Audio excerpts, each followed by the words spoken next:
விடுதலை சிறுத்தைகள் கட்சியினுடைய தலைவர் திருமாவளவனே கடந்த காலத்தில் ஆர்எஸ்எஸ் பெற்றெடுத்த குழந்தையெல்லாம் விஜய் அவர்கள் விமர்சனம் பண்ணார். அதில் யாரும் மறுக்கிறதுக்கு ஒன்றும் இல்லை. ஆனால் இன்றைய தேதிக்கு அவர் ஒரு மதசார்பற்ற கூட்டணியோட ஒரு ஆட்சி அமைக்கிறாருங்கிற ஒரு புரிதல் திருமாவளவன் வந்ததனுடைய விளைவாக அவர் ரொம்ப அழகாகவே பேசுறாரு.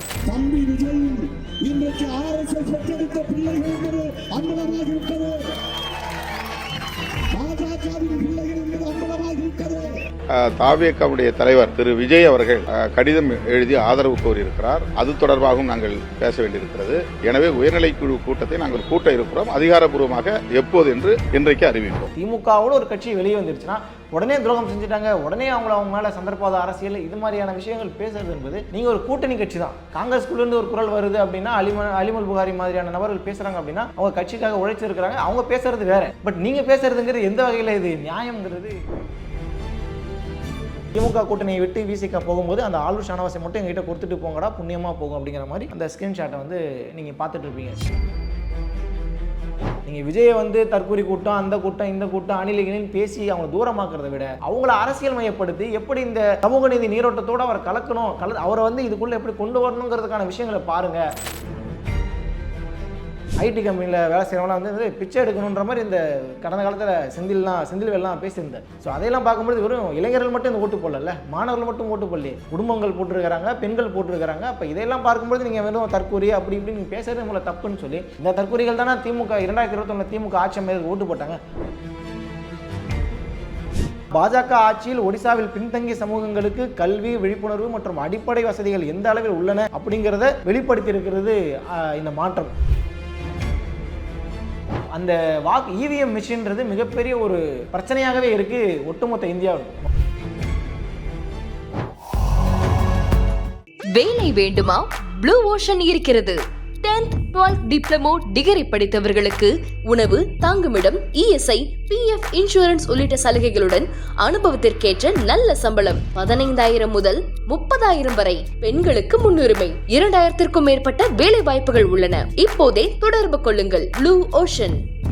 இன்னைக்கு நம்ம பேசிட்டு இருக்கனால விஜய் அவர்கள் ஆட்சி அமைச்சிருக்கணும், ஆனால் அமைச்சாரா அப்படின்னு கேட்டால் அதுதான் இல்லை. ஏன் அப்படின்னா தன்னுடைய பெரும்பான்மை நிரூபிக்கக்கூடிய அந்த கட்டத்துக்கு நகரும் பொழுது அவருக்கு காங்கிரஸுடைய ஆதரவோடு சேர்த்து ஒரு 113 எம்எல்ஏக்கள் கிடைச்சாங்க. பட் இன்னும் அவருக்கு வந்து ஒரு 7 எம்எல்ஏக்கள் தேவைப்படுது அப்படிங்கிறதுனால இப்போ வரைக்குமே இது ஒரு இழுபறியான நிலையில தான் போய்கிட்டு இருக்கு. இந்நேரம் அவர் ஆளுநர்கிட்ட போய் பேச்சுவார்த்தை நடத்தி அவர் வந்து ஆட்சி அமைச்சிருக்கலாம். பட் ஆளுநர் நீங்கள் இன்னும் பெரும்பான்மை நிரூபிக்கல, யார் உங்களுக்கு வந்து ஆதரவு கொடுக்குறான்ற மாதிரி நிறைய கேள்விகள் கேட்குறாங்க. அரசமைப்பு சட்டத்துக்கு உட்பட்டு தான் இந்த கேள்வியெல்லாம் கேட்குறாங்கிறது தெரியல. பெரும்பான்மை நிரூபிக்க வேண்டியது ஆளுநர்கிட்ட கிடையாது, அது சட்டமன்றத்தில் தான் அப்படிங்கிறது தான் காலங்காலமாக நம்ம பார்த்துட்டு வந்துட்டு இருக்க மரபு. அதையெல்லாம் மீறக்கூடிய விதமாக இப்போ நடந்துகிட்டு இருக்குன்ற மாதிரி பல செய்திகள் வந்து கொண்டிருக்கிறது. இதில் நம்ம பேச வேண்டிய விஷயம் என்ன அப்படின்னா, காங்கிரஸ் தாவேகாக்கு போனது, காங்கிரஸ்க்குள்ள குரல்கள் எழுவது என்பது ஒரு இயல்பான விஷயம் தான். அலிமல் புகாரி அவர் போன்ற பலரும் வந்து கேள்வி கேட்குறாங்க, ஏன் இந்த மாதிரி பண்ணுறீங்க, சந்தர்ப்பவாத அரசியல் மாதிரி தெரியுது, இதை தானே பாஜக பண்ணுறாங்கன்ற பல கேள்வி கேட்குறாங்க.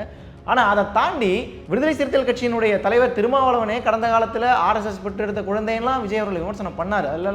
அதில் யாரும் மறுக்கிறதுக்கு ஒன்றும் இல்லை. ஆனால் இன்றைய தேதிக்கு அவர் ஒரு மதசார்பற்ற கூட்டணியோட ஒரு ஆட்சி அமைக்கிறாருங்கிற ஒரு புரிதல் திருமாவளவன் வந்ததனுடைய விளைவாக அவர் ரொம்ப அழகாகவே பேசுகிறார்.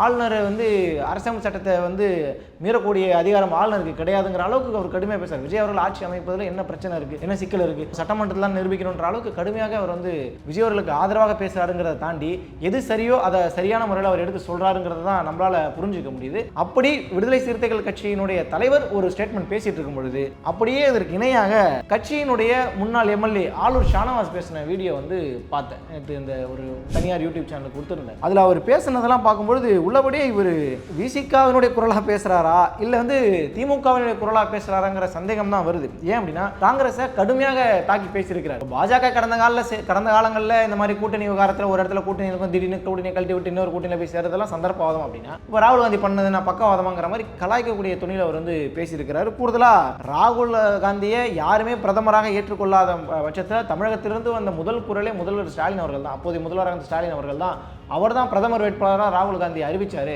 இதுதான் அவங்களுக்கு செய்கிற விஷயமா, காங்கிரஸ் துரோகம் செய்துங்கிற அளவுக்கு ஒரு காங்கிரஸ்காரர் கோவப்படுவதை காட்டிலும் பிற கட்சியை பார்த்து காங்கிரஸை பார்த்து ஆளூர் ஷானவாஸ் ஏன் இவ்வளோ பொங்குறாருங்கிறது தெரியல. இது உள்ளபடியே வந்து இது எந்த ஆங்கிள் அதை புரிஞ்சுக்கிறது அப்படிங்கிறது தெரியல. ஏன்னா இவர் விடுதலை சிறுத்தைகள் கட்சியினுடைய முதன்மை செயலாளர் நினைக்கிறேன் இப்போ புது பொறுப்பு அடிப்படையில். அப்படி இருக்கும்பொழுது தங்களுடைய கட்சி வளரணும், தங்களுடைய கட்சியை எப்படி கொண்டு போகணும் அதை பற்றி யோசிக்கிறத விட்டுட்டு காங்கிரஸ் இப்படி பண்ணுச்சு, காங்கிரஸ் அப்படி பண்ணுச்சு, காங்கிரஸ் தப்பு எழுதிச்சு, காங்கிரஸ் சந்தர்ப்பவாத அரசியல் பண்ணுது, காங்கிரஸ் வந்து துரோகம் பண்ணுது, இப்படியெல்லாம் பேசுகிறது என்பது இது எந்த வகையில் சரியான அணுகுமுறைன்னு தெரியல. இன்னொரு கூடுதலாக விஷயம் என்ன அப்படின்னா, திரும்ப ஒரு ஸ்டேட்மெண்ட் கொடுக்குறாரு. அவர் வந்து நாளைக்கு அவங்க வந்து பேச்சுவார்த்தை நடத்த போகிறாங்க, அவங்களுடைய கட்சியினுடைய மீட்டிங் நடக்க போகுது. அதற்குள்ளே இவர் ஒரு யூடியூப் சேனலுக்கு போய் பேட்டியை கொடுத்து தன்னுடைய இருப்பை அவர் பதிவு பண்ணுறாரு அப்படிங்கிறது இதை எடுத்துக்கிறதா, இல்லை வந்து ஜனநாயக முறையில் அவர் வந்து கருத்து சொல்கிறாருன்னு எடுத்துக்கிறதா, இது எப்படிங்கிறது புரிஞ்சில்லை. திமுகவோட ஒரு கட்சி வெளியே வந்துருச்சுன்னா உடனே துரோகம் செஞ்சுட்டாங்க, உடனே அவங்க மேலே சந்தர்ப்பாத அரசியல் இது மாதிரியான விஷயங்கள் பேசுறது என்பது, நீங்கள் ஒரு கூட்டணி கட்சி தான், காங்கிரஸ்குள்ளேருந்து ஒரு குரல் வருது அப்படின்னா அலிமல் புகாரி மாதிரியான நபர்கள் பேசுகிறாங்க அப்படின்னா அவங்க கட்சிக்காக உழைச்சிருக்கிறாங்க, அவங்க பேசுறது வேறு. பட் நீங்கள் பேசுகிறதுங்கிறது எந்த வகையில் இது நியாயங்கிறது தெரியலங்கிற பல விமர்சனங்கள் அவர் மீது தொடர்ச்சியாக வைக்கப்பட்டு கொண்டு இருக்கிறது. இதில் இன்னொரு விஷயம் இருக்குது ஆலோசனை பற்றி. அதுக்கு சொல்கிறதுக்கு முன்பாக ஒரு ஆர்டிகல் ஒன்று படித்தேன், சமூக வலைதளங்களில் வந்த ஆர்டிகல். அது முக்கியமான ஒரு நபரால் எழுதப்பட்ட ஆர்டிகல். அதில் என்ன சொல்கிறார் அப்படின்னா, பார்ப்பனை நிறைய விஷயங்கள் அவர் பெரிய ஆர்டிகல், அதில் நான் சுருக்கமான சில விஷயங்கள் மட்டும் எடுத்து நான் எங்களை பதிவு பண்ணுறேன். பார்ப்பனிய கடப்பாரை கொண்டு திராவிட கோட்டை இடிப்பேன் என்று முழங்கிய சீமானின் நாம் தமிழர் கட்சியானது தான் போட்டியிட்ட அனைத்து இடங்களிலும் தோல்வியுற்று டெபாசிட்டை இழந்துள்ளது. அதுபோல பார்ப்பன கடப்பாறையான பாஜகவும் தமிழகத்தில் நேரடியாக காலூன்ற முடியாமல் பெரும் தோல்வியை தழுவியுள்ளது. தாவேகாவும் தந்தை பெரியாரை தங்களது கொள்கை தலைவராக ஏற்றுக்கொண்டுள்ளது. இந்த உண்மைகளை திரு குருமூர்த்தி போன்றவர்களால் ஏற்றுக்கொள்ள முடியலன்ற மாதிரி சொல்லியிருக்காங்க. என்ன அப்படின்னா, இந்த ஆர்டிகளுடைய மொத்த சாராம்சம் என்ன அப்படின்னா, இப்போ விஜய் அவர்கள் ஜெயிச்சது அப்படிங்கிறது மாற்றமா ஏமாற்றமா அப்படிங்கிற தலைப்பில் தான் அவர் வந்து எழுதியிருக்கிறார். அதாவது அறிவார்ந்த தமிழ் சமூகத்திற்கு ஆட்சி மாற்றம் என்பது ஏற்றமா ஏமாற்றமாங்கிற எழுதியிருக்கிறாரு. இவர் யார் அப்படின்னா, வழக்கறிஞர் காயல் அகமது சாஹிப் அவர்கள், விசிகாவினுடைய கொள்கை பரப்பு செயலாளர். சரி, இவர் ஆர்டிகல் ஆரம்பத்தில் பார்க்கும்போது ஏதோ ஒரு தரப்பில் எழுதின மாதிரி ஒரு 2 லைன் தெரிஞ்சாலும் முழுமையாக அந்த ஆர்டிகளை படித்து பார்க்கும்போது தான் தெரியுது, திமுகவையும் சரி தாவேகாவையும் சரி சரியான ஒரு புள்ளியில் வச்சு விமர்சன பார்வையில் அணுகியிருக்கிறாருங்கிறத அந்த கமெண்ட்ல பார்த்தீங்கன்னாலே உங்களுக்கு தெரிஞ்சிருக்கும். நிறைய விஷயங்களை அவர் வந்து மென்ஷன் பண்ணி சொல்லியிருக்கிறார். அதில் குறிப்பாக வந்து தமிழகத்தில் அதிக தொகுதியில் வென்ற தாவேக தலைவர் விஜய் முதல்வராக பதவியேற்பதில் உள்ள சிக்கல், அதுபோல தனது சொந்த தொகுதியான குளத்தூரில் வெற்றி வாய்ப்பை இழந்த முதல்வர் ஸ்டாலின் எதிர்க்கட்சி தலைவராக அமர்வதில் சிக்கல், பெருவாரியான வாக்கு வித்தியாசத்தில் வெற்றி பெற்றுள்ள எடப்பாடியார் இனி எந்த எதிர்க்கட்சி தலைவராக முடியாது என்ற சிக்கல் என சிக்கி தவிக்கிறது தமிழ்நாடு. இத்தகைய சிக்கல்களுக்கு மூல காரணமே சினிமா மோகம்தான் என்று இளைய வாக்காளர்களை மட்டும் குறை கூற முடியாது. காரணம், தாவேகா பெற்றிருக்கக்கூடிய வாக்கு சதவீதத்தை பார்க்கும்போது முதல் தலைமுறை இளைஞர்கள் மட்டுமல்லாது அனைத்து தரப்பினரும் ஆட்சி மாற்றத்திற்காக வாக்களித்துள்ளனர் என்பது புலனாகிறது. அது எந்த வகையான ஆட்சி மாற்றம் அப்படிங்கிறத $1 மில்லியன் கேள்வின்ற மாதிரி சொல்லியிருக்கிறார். இல்லை என்ன அவர் நான் புரிஞ்சுட்டது என்ன அப்படின்னா, எடுத்த வேகத்தில் வந்து தற்கூரி பாருங்க, வந்து தற்கூரி கூட்டம் ஓட்டு போட்டு போயிடுச்சு, படிப்பறிவு இருந்தும் இப்படி இருக்கிறாங்க, ஐடி கம்பெனியில் வேலை செய்கிறவங்களாம் வந்து பிச்சை எடுக்கணுன்ற மாதிரி இந்த கடந்த காலத்தில் செந்தில்வேல்லாம் பேசியிருந்தார். ஸோ அதையெல்லாம் பார்க்கும்போது வெறும் இளைஞர்கள் மட்டும் இந்த ஓட்டு போடல, மாணவர்கள் மட்டும் ஓட்டு போடல, குடும்பங்கள் போட்டிருக்கிறாங்க, பெண்கள் போட்டிருக்கிறாங்க. அப்போ இதெல்லாம் பார்க்கும்போது நீங்கள் வெறும் தற்கூரி அப்படி இப்படின்னு பேசுறது உங்களை தப்புன்னு சொல்லி, இந்த தற்கூரிகள் தானே திமுக 2021 திமுக ஆட்சி அமைதிக்கு ஓட்டு போட்டாங்க, அப்போ உங்களுக்கு அவங்க வந்து அறிவார்ந்த சமூகமாக தெரிஞ்சாங்க, நீங்கள் தாவேக்காக ஓட்டு போட்டோன்னே தற்கூரியாக மாறிட்டாங்களான்னு சொல்லி பல விமர்சனங்கள் வருது இல்லை. அதெல்லாம் ஒரு சரியான பாயிண்ட்ல வந்து அணுகியிருக்கிறார்னே சொல்லலாம். அடுத்ததாக கடந்த 2024ஆம் ஆண்டு ஒடிசாவில் நடைபெற்ற சட்டமன்ற தேர்தலில் இதே ஆட்சி மாற்றம் என்ற கோஷத்தை பாஜக முன்வைத்ததன் பின்னணியில் முதல்வர் நவீன் பட்நாயக் தோற்கடிக்கப்பட்டார். அங்கு பாஜக ஆட்சியை கைப்பற்றி 2 ஆண்டுகளில் ஏற்பட்ட மாற்றம் என்ன தெரியுமா அப்படின்னு சொல்லி கேட்டுட்டு, இப்போ ரீசெண்டாக ஒரு அந்த ஜீட்டு முண்டா அப்படிங்கிற ஒரு ஆதிவாசி, அதாவது பேங்க்கில் போயிட்டு பணம் எடுக்க போனார், 20,000 ரூபாய் பணம் எடுக்க போனார். அவருடைய சகோதரி வந்து இறந்துட்டாங்க. அவங்க வந்து நீங்கள் ப்ரூஃப் வேணும் அப்படின்னு சொல்லி கேட்கும்போது இறந்த அந்த சகோதரனுடைய எலும்பு கூட தூக்கிட்டு போய் தோளில் போட்டு பேங்குக்கு போயிட்டு வந்த சம்பவம்லாம் நம்ம பார்த்துருப்போம். மொத்த இந்தியாவும் மொத்த உலகமே அது ஆச்சரியமாக பார்த்தது. என்னடா இந்த மாதிரி இருக்கிறாங்களே, ஒரு படிப்பறிவு இல்லாமல் ஒரு எழுத்தறிவு இல்லாத ஒரு சமூகம் இருந்தால் என்ன மாதிரி ஒரு தாக்கத்தை ஏற்படுத்துங்கிறத கண்கூடாக பார்த்த ஒரு விஷயம். அதை மென்ஷன் பண்ணி அதில் அவர் என்ன சொல்கிறார் அப்படின்னா, பாஜக ஆட்சியில் ஒடிசாவில் பின்தங்கிய சமூகங்களுக்கு கல்வி, விழிப்புணர்வு மற்றும் அடிப்படை வசதிகள் எந்த அளவில் உள்ளன அப்படிங்கிறத வெளிப்படுத்தி இருக்கிறது இந்த மாற்றம். அத்தகைய மாற்றத்தை தமிழக மக்கள் ஒருபோதும் ஏற்றுக்கொள்ள மாட்டார்கள், ஏற்றுக்கொள்ளவும் இல்லை. அதாவது தமிழகத்தை பொறுத்த அளவுக்கு இந்த திராவிடத்தினுடைய நீரோட்டம் அப்படிங்கிறது சமூக நீதி, பகுத்தறிவு, அதே போல கல்வி அறிவு சார்ந்து பயணிக்கிறாங்க. இல்லை அந்த மாதிரியான சுச்சுவேஷன் வரல. அப்படியான சூழலுக்குள்ள தள்ளக்கூடிய வேலையை பாஜக தொடர்ச்சியாக செஞ்சுக்கிட்டு தான் இருக்கு பல மாநிலங்களில். அதனுடைய நீட்சியாக தமிழகத்திலும் அது காலூன்ற நினைக்கலாம் அப்படிங்கிற மாதிரி அவர் சொல்றாரு. முதல்வர் ஸ்டாலின் தனது சொந்த தொகுதியான குளத்தூரில் தோல்வி அடைந்தார் என்ற செய்தி தமிழக மக்களுக்கு பேரதிர்ச்சியை ஏற்படுத்தியது. எனினும் வெற்றியும் தோல்வியும் ஜனநாயக தேர்தல் முறையில் சுழற்சி ரீதியாக மாறி மாறி வருபவை என்ற உணர்வுடன் குளத்தூர் தொகுதி மக்களுக்கு மு.க. ஸ்டாலின் நேரில் சென்று நன்றி தெரிவித்தார். அதே போல ஊடகங்களில் அதிகம் வெளிச்சம் பெற்ற ஆணவ கொலைகள், சாராய சாவுகள், பெண்களுக்கு எதிரான பாலியல் குற்றங்கள், குறுநில மன்னர்களை போன்று செயல்பட்ட சில அமைச்சர்கள், அவர்களுக்கு எதிரான ஊழல் குற்றச்சாட்டுகள் போன்றவை தாவேகாவின் திமுக எதிர்ப்பு விமர்சனத்திற்கு வலு சேர்த்தன. தவறான கள நிலவர கணிப்புகள் அறிக்கைகள் திமுகவினருக்கு அதீத வெற்றி கிளிப்பை அளித்தது. தொகுதி பங்கீட்டில் கூட்டணி கட்சிகள் திருப்தி அடையவில்லை. இறுதியில் குருவி அமர்ந்து பணமழம் விழுந்த கதையாக திமுக தலைமையிலான அணி தோல்வி கண்டது. குருவி அமர்ந்து பணமழம் கிடையாது, அது பலாப்பழம் தான் விழுந்திருக்கு. இதை அவர் குறிப்பிட்டு சொல்லலை. பட் இருந்தாலும் திமுகவை எப்படி எந்த இடத்துல வச்சு நம்ம விமர்சனம் பண்ணணுமோ அதே மாதிரி விமர்சனம் இந்த கட்டுரையில் இருக்கு. இதை ஏன் நான் சொல்றேன்றதை பின்னாடி சொல்றேன். இந்த கட்டுரையில் இருக்கா, அதே போல தாவேகா பற்றியான விமர்சனமும் இருக்கு. இன்னைக்கு கூட்டணி வைக்க போறாங்க, பேச்சுவார்த்தை நடக்குது, அதனால தாவேகா ஃபேவரா எழுதுறாங்கன்னு தான் நான் நினைச்சேன். பட் அவருடைய அந்த ஆர்டிகல் என்ன சொல்றாரு அப்படின்னா, 2026 தமிழக தேர்தல் காலத்தின் விஜயின் விசில் சூறாவளி புரட்டி போட்டு விட்டது என்றும் முக்கிய அமைச்சர்கள் கூட தாவேகாவின் சாதாரண நபர்களால் வெற்றி கொள்ளப்பட்டார்கள். இங்கே ஒரு ஆட்டோ ஓட்டுநர், பட் அது ஆட்டோ ஓட்டுநர் இல்லைங்க, அவர்கிட்ட கார்லாம் இருக்குன்ற மாதிரியான அஃபிடவிட்லாம் போட்டிருக்கிறாங்க. பட் அது ஆட்டோ ஓட்டுநர் தோத்தாரு அப்படிங்கிற மாதிரி பெரிய விஷயங்கள் பேசப்பட்டு இருக்கு இங்கே ராயபுரம் தொகுதியில். அதே போல தாவேகாவின் சாதாரண நபர்களால் வெற்றி கொள்ளப்பட்டார்கள் என்று வடக்கத்திய ஊடகங்கள் கூறுகின்றன. அப்படியானால் விழுப்புரம், நீலகிரி, அரியலூர், நாகை, திருவள்ளூர், மயிலாடுதுறை, தென்காசி, கன்னியாகுமரி மாவட்டங்களில் ஒரு தொகுதியில் கூட தாவேகா வெற்றி பெறவில்லை. இந்த அவங்க வெற்றி பெற்றுட்டாங்கன்றது ஒரு நியாயமான கேள்வினா, இந்த ஒரு 7-8 மாவட்டங்களில் இவங்க வெற்றி பெறலையே, அப்போ இதுவும் நியாயமான கேள்வி தானே. தாவேகா வெற்றி பெறாத மேற்படி மாவட்டங்கள் குறித்து வடக்கத்திய குருமூர்த்திகளுக்கே வெளிச்சம். தமிழகம் தழுவிய அளவில் மின்னணு வாக்கு இயந்திரத்தை ஆய்வுக்கு உட்படுத்துவது தாவேகா உட்பட அனைத்து ஜனநாயக சக்திகளினுடைய கடமை அப்படிங்கிற மாதிரி சொல்லியிருக்கிறாங்க. நாங்கள் எல்லா இடத்துலையும் ஜெயிச்சிட்டோம் தாவேகா சொல்கிறாங்க. பட் அவங்களும் சில இடங்களில் தோத்துருக்கிறாங்க. அதே போல திமுக சில இடங்களில் முன்னணியில் இருந்திருக்கு. அதனால இதை நீங்க பார்க்கறத விட இதை தாண்டி எங்க வந்து நிற்கணும் அப்படின்னா, அந்த வாக்கு இவிஎம் மிஷின்றது மிகப்பெரிய ஒரு பிரச்சனையாகவே இருக்கு ஒட்டுமொத்த இந்தியாவில். மம்தா பானர்ஜி அதனால தான் இன்னைக்கு வரைக்குமே அவங்க போராட்டத்தில் அவங்க ஈடுபட்டு இருக்காங்க. பலரும் இவிஎம் மிஷினுக்கு எதிராக போர்க்கொடி தூக்கி இருக்கிறாங்க. ஆனால் அதையெல்லாம் கண்டும் காணாத எலெக்ஷன் கமிஷனாக இருக்கட்டும், இல்லை பாஜகவாக இருக்கட்டும், இவங்க 2 பேருமே அதை வைத்து மிகப்பெரிய அளவில் சாதிச்சுக்கிறாங்கன்ற மாதிரியான விமர்சனம் வந்துச்சு இல்லையா, அதையும் ஒரு கேள்வி உட்படுத்திருக்காரு. இதையெல்லாம் தாவேகாவும் சொல்லணும், தாவேகாவும் இதை செய்யணும். ஏன்னா வாக்கு எந்திரத்தை பொறுத்த அளவுக்கு அது எப்படி வேணாலும் மேனிபுலேட் பண்ணலாங்கிற விஷயத்தை தாவேகாவும் புரிஞ்சிருக்கணும் அப்படிங்கிற மாதிரி ஒரு துணியில் எப்படி திமுகவை எதிர்த்து அந்த விஷயங்களை மையப்படுத்தி சொன்னாரோ, அதே போல் தாவேகாவையும் மையப்படுத்தி சில விஷயங்களை அவர் குறிப்பிட்டு சொல்லியிருக்கிறாரு. கூடுதலாக எது எப்படியோ அரசியல் புரிதலின்றி சில விஜய் ரசிகர்கள் வெளியிடும் சமூக ஊடக பதிவுகளை மட்டும் வைத்து தாவேகா கட்சியை மதிப்பிடுவது பொருத்தமானது அல்ல. இனி தாவேகாவினரை விமர்சித்து விலகுவதற்கு பதிலாக நடிகர் விஜய் குறித்த அரசியல் நிலைப்பாட்டில் அறிவார்ந்தும் நிதானத்துடனும் அணுக வேண்டிய பொறுப்பு தமிழக அரசியல் நோக்கர்களுக்கு உள்ளது என்பதைத்தான் நடப்பு 2026 தேர்தல் முடிவு தெளிவுபடுத்தியுள்ளது. நீங்க விஜயை தற்கூரி கூட்டம், அந்த கூட்டம், இந்த கூட்டம், அணிலிகளின் பேசி அவங்க தூரமாக்குறதை விட அவங்கள அரசியல் மையப்படுத்தி எப்படி இந்த சமூக நீதி நீரோட்டத்தோடு அவர் கலக்கணும், அவரை இதுக்குள்ள எப்படி கொண்டு வரணுங்கிறதுக்கான விஷயங்களை பாருங்க. அதை விட்டுட்டு அவர் இந்த கூட்டமாகுது, அந்த கூட்டமாகுது, BJP B team, RSS A team, RSS பெற்றது குழந்தைமான விமர்சனங்கள்லாம் தவிர்த்துருங்கன்னு சொல்லி சொந்த கட்சிக்கும் சில அறிவுகளை போகிற போக்கில் தட்டி விட்டு போயிருக்கிறாரு.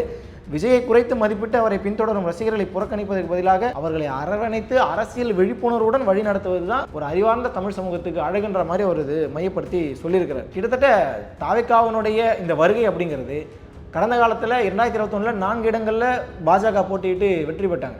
அவங்க போட்டிட்டதில் 4 இடங்களில் அவங்க வெற்றி பெற்றாங்க. ஆனால் இன்னைக்கு தேதிக்கு 28 இடங்களில் போட்டிட்டு வெறும் 27 இடங்களில் போட்டிட்டு வெறும் ஒரே ஒரு இடத்துல தான் அவங்களால வெற்றி பெற முடிந்தது. அதற்கு முதல் காரணத்தில் மிக முதன்மையானது தாவேகாவினுடைய வருகை. அப்போது தாவேகாவினுடைய வருகை என்பது பாஜகவினுடைய வீழ்ச்சிக்கு ஒரு வகையில் மிகப்பெரிய காரணியாக அமைந்திருக்கிறது. ஏற்கனவே திருமாவளவனாக இருக்கட்டும், இல்லை இடதுசாரிகளாக இருக்கட்டும், திமுகவாக இருக்கட்டும், பலரும் பாஜகவுக்கு எதிராக பிரச்சாரம் செஞ்சாலும் விஜய் அவர்களுடைய அந்த வரவு என்பது அந்த பிரச்சாரத்திற்கு இணையான ஒரு பிரச்சாரமாக அமைந்து அவங்கள தோல்வியை கொடுத்துருக்கு. ஸோ அதையும் நம்ம இதில் மறுக்க முடியாத உரிமை, அதை நம்ம ஏற்றுக்கிட்டு தான் ஆகணுங்கிற மாதிரி புரிஞ்சுக்கணும். அதே போல் தமிழகத்தின் மத சார்பற்ற சமூக நீதி ஜனநாயக மரபுகளை மேலும் வலுப்படுத்தும் வகையில் தாவேகா தலைமையிலான புதிய ஆட்சி செயல்பட வேண்டும். அரசியல் வேற்றுமைகளை புறந்தள்ளி தமிழ்நாட்டின் நலனே முக்கியம் என்ற உயர்ந்த நோக்கில் அனைத்து ஜனநாயக சக்திகளுடனும் இணைந்து செயல்பட வேண்டும். அந்த அணுகுமுறையை தாவேகாவும் தொடரணும். இந்த மாதிரி விஷயங்களெல்லாம் நீங்கள் போய் அப்ரோச் பண்ணி பேசி அந்த ஜனநாயகத்தோட அடிப்படையில் ஒரு நல்ல நட்புறவோடு இருக்கணுங்கிற ஒரு அறிவுறுத்தலையும் சொல்லியிருக்கிறாங்க. விஜய் அவர்கள் தமது கொள்கை எதிரியான பிரகடனப்படுத்திய பாஜகவின் எந்தவித சூழ்ச்சி வலையிலும் சிக்காமல் தமிழகத்தின் தனித்துவத்தை முன்னெடுத்து செல்ல வேண்டும் அப்படிங்கிற மாதிரி அந்த ஆர்டிகல் முடியுது. இறுதியாக அந்த ஆர்டிகல் அவர் சூப்பராக ஒரு விஷயத்தை சொல்லியிருப்பார். அவர் ராகுல் காந்தி மக்களவையில் கோட் பண்ண ஒரு விஷயம், you will never ever in your entire life rule over the people of தமிழ்நாடுன்னு சொல்லி ஒரு வார்த்தையை சொல்லியிருப்பார். ஸோ இதெல்லாம் நீங்கள் செய்யலைன்னா இந்த சொன்னாங்களே இந்த வாக்கியம் இருக்கு இல்லையா, இதை யாருமே முழங்கிட முடியாத ஒரு அளவுக்கு சூழல் ரொம்ப இறுக்கமாக அந்த சூழலை நம்மளால் கைமீறி போனக்கூடிய சூழல் உருவாகும். ஸோ நீ அதுக்குள்ளே உங்களை தற்காத்து கொள்ளுங்க அப்படிங்கிற மாதிரி அந்த ஆர்டிகளை முடிக்கிறாரு அகமது சாஹிப் அவர்கள். அவரும் விடுதலை சிறுத்தைகள் கட்சி சேர்ந்தவர் தான். இவர் பேசின பேச்சுக்கும் இன்னைக்கு ஆளுஷ் ஷானவாஸ் பேசின பேச்சுக்குமான வித்தியாசம் அப்படிங்கிறது, இவர் விடுதலை சிறுத்தை கட்சியினுடைய ஒரு பிரமுகராக ஒரு கட்சியினுடைய நிர்வாகியாக பேசின மாதிரி தான் வெளியில இருந்து பார்க்குறவங்க புரிஞ்சுப்பாங்க. ஆளுஷ் ஷானவாஸ் பேசினது அப்படிங்கிறது விடுதலை சிறுத்தைகள் கட்சியில் இருக்கக்கூடிய ஒரு திமுக நிர்வாகி பேசக்கூடிய அந்த பார்வையில் தான் அவங்கள பார்ப்பாங்கன்றத நம்ம சொல்லி தான் புரிஞ்சுக்கணுன்றது இல்லை. ஏன்னா இன்றைக்கி அவர் பேசின எல்லா வீடியும் கட் பண்ணி எடுத்து போட்டு ஏற்கனவே விஜய் அவர்கள் விஜயனுடைய அந்த அலை அப்படி பெருசாக இருக்குங்கிறதுனால நாகை மாவட்டத்திலேருந்து நீங்கள் மாறிட்டு நீங்கள் நாடகம் நடத்துறீங்கன்ற அளவுக்கு சமூக வலைதளங்களை ட்விட்டர் எக்ஸ் தளங்களெல்லாம் கடுமையாக அவரை விமர்சனம் பண்ணிக்கிட்டு இருக்காங்க. அந்த விமர்சனத்தோட சேர்த்து ஒரு 2 ஸ்கிரீன்ஷாட் நான் பார்த்தேன். அதில் என்ன சொல்கிறாங்க அப்படின்னா, திமுகவை சார்ந்தவங்க எழுதியிருக்கிறாங்க. மதிப்பிற்குரியும் மரியாதைக்கும் உரிய அண்ணன் திருமா அவர்களுக்கு வணக்கங்கள். நீங்கள் திமுகவின் உறவை முறித்து கொண்டு செல்வது பற்றி கழக தொண்டர்களாகிய நாங்கள் எந்த கருத்தும் தெரிவிக்க விரும்பவில்லை. ஆனால் திமுகவுக்கு நீங்கள் ஏதாவது நன்றி செலுத்த விரும்பினால் அண்ணன் ஆளுஷ் ஷானவாஸ் அவர்களை எங்களுக்கு கொடுத்து விட்டு செல்லுங்கள். இத்தனை நாட்கள் உங்களோட பயணித்தோம் என்ற உரிமையோடு கேட்கிறோம். ரெண்டாவது ஒருத்தர் போட்டிருக்காரு, இவங்க எல்லாம் ஐடி விங்கில் இருக்கக்கூடிய நபர்கள் தான். இவங்க திமுக கூட்டணியை விட்டு விசிக போகும்போது அந்த ஆளுஷ் ஷானவாஸை மட்டும் எங்ககிட்ட கொடுத்துட்டு போங்கடா, புண்ணியமாக போகும் அப்படிங்கிற மாதிரி இந்த ஸ்கிரீன்ஷாட்டை நீங்கள் பார்த்துட்டு இருப்பீங்க வீடியோவில். அந்த ஸ்கிரீன்ஷாட்டில் பேசியிருக்காங்க. அப்போது ஆளுஷ் ஷானவாஸ் எதை சாதிக்கணும்னு நினைச்சாலும் அதை சாதிச்சிட்டாருங்கிறத நம்மளால புரிஞ்சிக்க முடியும். ஸோ திமுகவில் இருக்கிறவங்களுக்கே ஆளுஷ் ஷானவாஸை பிடிச்சிருக்கு அப்படின்னா ஏன்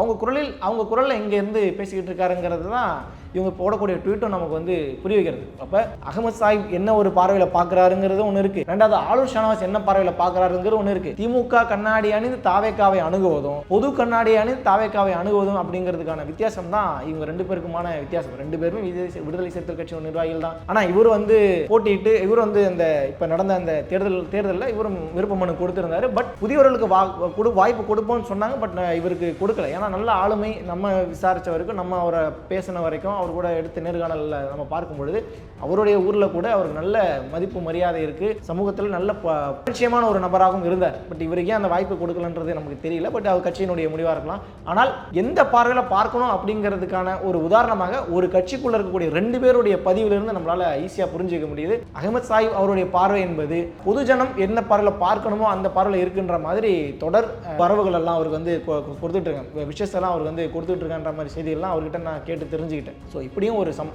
ஒரு கட்சிக்குள்ள இருக்கிறாங்க. பொது நீரோட்டத்தோட எப்படி கலந்துக்கணும், தேர்தல்னு வரும்பொழுது எல்லாமே கட்சியினுடைய வளர்ச்சியும் தங்களுடைய கட்சியை கொண்டு போகக்கூடிய விதமும் தங்களுடைய கட்சியை விரிவுபடுத்தக்கூடிய கட்டத்தை தான் எல்லாருமே விரும்புவாங்களே ஒழிய சும்மா கட்சிக்குள்ள இருந்தோம், கூட்டணியில் இருந்தோம், அதனால நாங்கள் உங்க கூட இருக்கணுங்கிறதெல்லாம் அந்தந்த கட்சி எடுக்கக்கூடிய முடிவு அப்படிங்கிறதுனால ஆளுஷ் ஷானவாஸ் தன்னை ஒரு விசிக நிர்வாகியாக நினைத்து கொண்டு பேச வேண்டுமே தவிர அவர் காங்கிரசினுடைய குரலாகவோ இல்லை காங்கிரஸில் இருக்கக்கூடிய திமுகவினருடைய குரலாகவோ இல்லை திமுகவின் மீதான அன்புல நீங்க பேசக்கூடிய குரலாக பேசுவது என்பது கட்சி தலைமையினுடைய கருத்தை மீறி, கட்சி தலைமையினுடைய கட்டுப்பாட்டை மீறி பேசக்கூடிய ஒரு சூழல் தான். உங்களுக்கு சீட்டு கொடுக்கலன்ற ஒரு ஆதங்கத்தில் அப்படி பண்றாராங்கிறதுலாம் நமக்கு தெரியல. பட் இருந்தாலும் அகமது சாஹிப் பார்வையும் ஆளுஷ் ஷானவாஸ் பார்வையும் எந்த அளவுக்கு மாறுபட்டு இருக்கிறது அப்படிங்கிறது தான் இதுலேருந்து நான் உங்களுக்கு சொல்ல வர வேண்டிய விஷயம். ஸோ இதுதான் விஜய் அவர்களை குறித்து இன்னைக்கு இருக்கக்கூடிய மிக கலைபரமான விஷயங்களில் முதன்மையான ஒன்று. இதில் இன்னும் நிறைய விஷயங்கள் பேச வேண்டியிருக்கு. நம்ம அடுத்தடுத்த அமர்வுகளில் நம்ம அதை பற்றி பேசுவோம். நன்றி.